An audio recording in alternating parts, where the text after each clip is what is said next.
जो भी होगा वीडियो बनेगा।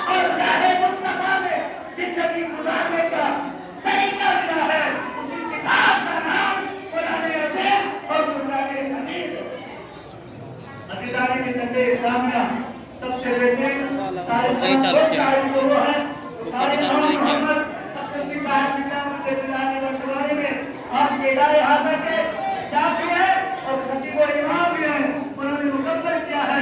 अल्लाह ताला इनकी उम्र में बेपनाह बरकत अता फरमाए और इनकी जिंदगी को तबीर अता फरमाए और कुरान समाप्त करने वाले तमाम लोगों की मौला उन्होंने सगाए कबाए को माफ फरमाकर राह बहिश्त और जन्नत में हम तमाम लोगों को जगह नसीब अता फरमाए। और इसी तरीके से हमें दीन ऐन पर जिंदगी गुजारनी चाहिए और साथ ही साथ हमें एकानी जिंदगी। और आज की जो रात है बड़ी मुबारक रात है, आज की रात जो है बड़ी अजीम रात है। इस रात के जरिए हमें अल्लाह तबारक व तआला ने कामयाबी अता फरमाया है कि मेरा बंदा इस रात में जो मांगना चाहता है मांगे, मैं उसे इनायत कर दूंगा।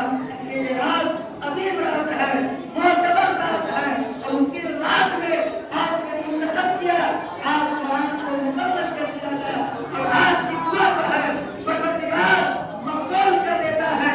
और कौन है कि जो दुआ बातें इजाजत में टकराता है वो दुआ रद्द नहीं, रब की बारगाह में मकबूल हो जाता है। और सब लोग यही दुआ करेंगे, आने वाले जाने वाले पिछले जितने लोग होंगे जो लोग एक माह तक कुरान पढ़े हैं अपने मुलज़िम के लिए, इनके माँ बाप गुजर चुके हैं, उनके लिए मक़फ़िरत की दुआ करेंगे। अल्लाह सुनाता है जब किसी का बेटा या किसी का बाप दुनिया से गुजर गया है, उसका बेटा उनकी औलाद जब दुआए मग़फ़िरत करता है, अल्लाह तबारक व तआला उनकी दुआओं को मक़बूल कर लेता है। रात भी बेहतरीन है, सबने तरावी भी है, मुकम्मल भी है और अभी जो मुफ्ती साहब की दुआ करेंगे तो तीन लोग और बयान करेंगे इंशाअल्लाह के साथ और आप लोगों को समाप्ति करनी है। और साथ ही साथ जिस तरीके से आपने एक महीना बरकरार रखा है, इसी तरीके से आप ये सोचे हमें मरना है, आप ये सोचे हमें दुनिया छोड़ना है, तो यकीन काबिला है। इसलिए एक ही महीना नहीं बल्कि 12 माह तक जो है चमक तुझसे पाते हैं सब पाने वाले, चमक तुझसे पाते हैं सब पाने वाले, मेरा फिर भी चमका दे चमकाने वाले और बरसता नहीं देखकर अब्र रहमत बदों पर भी बरसाने वाले खूब के तारीफ कारी और मोहम्मद अशरफी साहब की ने इन्होंने मुकम्मल किया है। अल्लाह इनके दुआओं के जरिए से हम सबों की खताओं को माफ फरमाए और हम सबों की नेक दुआओं को परवरदिगार अपनी बारगाह में कबूल अता फरमाए। आमीन। फरमाता है ओ करीम मेरी गज़ल पढ़कर कसीदा लूटा, तू है ऐने नूर तेरा सब घरानों का। और साथ ही साथ बात हमेशा याद रखना चाहिए, लोग समझते कम है बोलते ज्यादा है।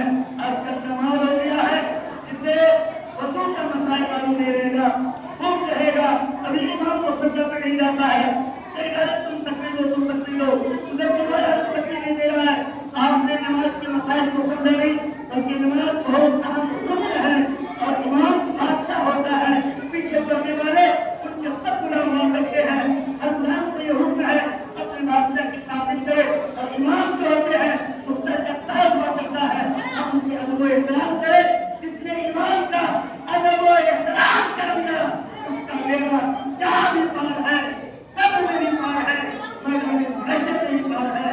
अल्लाह रब्बुल इज्जत के बारे में दुआ है कि मौलाना मस्जिद का सब लोग अदब करें, मस्जिद में शांति का माहौल बनाए, मस्जिद में जो है हर तरह से जिंदगी गुजारने की कोशिश करें। जब आप मस्जिद में आ जाए तो सीखने की कोशिश करें, इल्म को लेने की कोशिश करें, जिससे इंसान को मुफाद होता है, जिससे इंसान को फायदा होता है।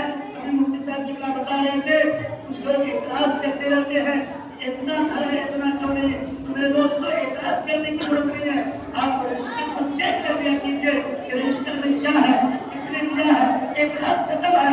और बरसे आम जो है आज 4 साल से बरसे आम नजराना जो है यहाँ पे जो है नंबर पे हाथ पर दिया دیا جاتا ہے.